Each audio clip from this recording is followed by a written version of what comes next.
11 April 2013। এই তারিখটা শুধু একটা তারিখ নয়, এই তারিখের সাথে জড়িয়ে আছে আমার জীবনের সবচেয়ে সুন্দর স্মৃতিগুলো। একটি ভালোবাসার গল্প, একটি স্বপ্নের গল্প, একটি সংসারের গল্প। সেদিন আমি ভেবেছিলাম আমার জীবনের সবচেয়ে বড় সুখটা আমি পেয়ে গেছি। আমি সাজ্জাদ হোসেন আর আমার স্ত্রী উর্মি আক্তার। আমরা দুজন দুজনকে ভালোবেসে বিয়ে করেছিলাম। স্বপ্ন ছিল খুব সাধারণ, একটা ছোট্ট সংসার হবে, সুখে দুঃখে একসাথে পথ চলবো, একসাথে সন্তানদের মানুষ করব। সময়ের সাথে সাথে আমাদের সংসার পূর্ণতা পেল। আল্লাহ আমাদের দুটি সন্তান দান করলেন, সায়েম আর ছোট্ট শান। তাদের হাসিতে ভরে উঠেছিল আমাদের ঘর। আমি একটি ছোট্ট চাকরি করতাম, পাশাপাশি একটি দোকানও পরিচালনা করতাম। সংসার চালানোর জন্য সকাল থেকে রাত পর্যন্ত পরিশ্রম করতাম। হয়তো আমরা ধনী ছিলাম না, কিন্তু আমাদের স্বপ্ন ছিল, আমাদের বিশ্বাস ছিল, আর ছিল একে অপরের প্রতি আস্থা। অনেকে আজ আমাকে প্রশ্ন করেন, তুমি কেন তোমার স্ত্রীকে সোশ্যাল মিডিয়ায় নিয়ে এলে? কিন্তু একটা বিষয় হয়তো অনেকেই জানেন না, আমি নিজেও একজন কন্টেন্ট ক্রিয়েটর। আমার নিজেরও একটি ফেসবুক পেজ আছে। পেজের নাম TITV। সেখানে হাজার হাজার মানুষ আমাকে অনুসরণ করে। আমি অনেক দিন ধরে কন্টেন্ট তৈরি করে আসছি। তাই যখন আমরা জান্নাতি হুর নামে একটি পেজ তৈরি করলাম, তখন উদ্দেশ্য ছিল খুবই সাধারণ, মানুষের কাছে ভালো কিছু পৌঁছে দেওয়া, শিক্ষামূলক ও ইসলামিক কন্টেন্ট তৈরি করা, মানুষকে উপকারী কথা বলা। মানুষ যখন মারা যায় তখন তার সকল আমলগুলো বন্ধ হয়ে যায়, কিন্তু তিনটি জিনিস বন্ধ হয় না। একদিনে কত ওয়াক্ত নামাজ পড়তে হয়? প্রিয় ভাই ও বোন, রমজান আসছে।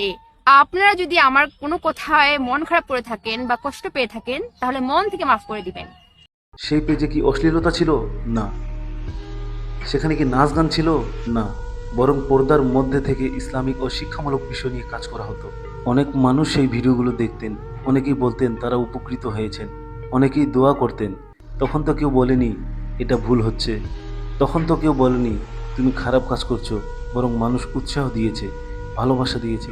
কিন্তু আজ যখন আমার ব্যক্তিগত জীবনের গল্প আমি মানুষের সামনে তুলে ধরেছি, তখন অনেকেই আমাকে দোষ দিচ্ছেন, বলছেন সব দোষ তোমার, তুমিই তাকে সোশ্যাল মিডিয়ায় এনেছিলে। আমি আজ সেই মানুষগুলোর কাছে শুধু একটি প্রশ্ন রাখতে চাই, যদি একজন মানুষ কাউকে ভালো কাজের জন্য উৎসাহ দেয়, তাহলে কি তার জীবনের প্রতিটি ভবিষ্যৎ সিদ্ধান্তের জন্যও কি সেই মানুষ দায়ী? আমি কাউকে ছোট করতে চাই না, কাউকে অপমান করতে চাই না। আমি শুধু এইটুকু বলতে চাই, আমি যেদিন সমর্থন করেছিলাম, সমর্থন দিয়েছিলাম, সেদিন আমার উদ্দেশ্য ছিল ভালো। আমি বিশ্বাস করেছিলাম, আমি ভেবেছিলাম আমরা একসাথে মানুষের জন্য ভালো কিছু করব, একসাথে আমাদের সন্তানদের নিয়ে সুন্দর একটা ভবিষ্যৎ গড়ব। কিন্তু জীবন সবসময় মানুষের পরিকল্পনা অনুযায়ী চলে না। অনেক সময় এমন কিছু ঘটে যা আমরা আগে থেকে বুঝতে পারি না। আজ আমার জীবনে অনেক কিছু বদলে গেছে, কিন্তু দুটি জিনিস এখনো বদলায়নি, আমার সন্তানদের প্রতি ভালোবাসা আর আল্লাহর উপর ভরসা। কারণ জীবনের সবচেয়ে কঠিন সময় আমি বুঝেছি, মানুষের উপর ভরসা ভেঙে যেতে পারে, স্বপ্ন ভেঙে যেতে পারে, কিন্তু আল্লাহর উপর ভরসা কখনো ভাঙে না। শেষ কথা, আমি নিখুঁত মানুষ নই। আমি শুধু একজন স্বামী ছিলাম যে তার পরিবারকে ভালোবেসেছিল, একজন বাবা যে এখনো তার সন্তানদের জন্য বাঁচতে চায়, আর একজন মানুষ যে আজও বিশ্বাস করে ভালো উদ্দেশ্য নিয়ে করা কাজের জন্য লজ্জিত হওয়ার কিছু নেই।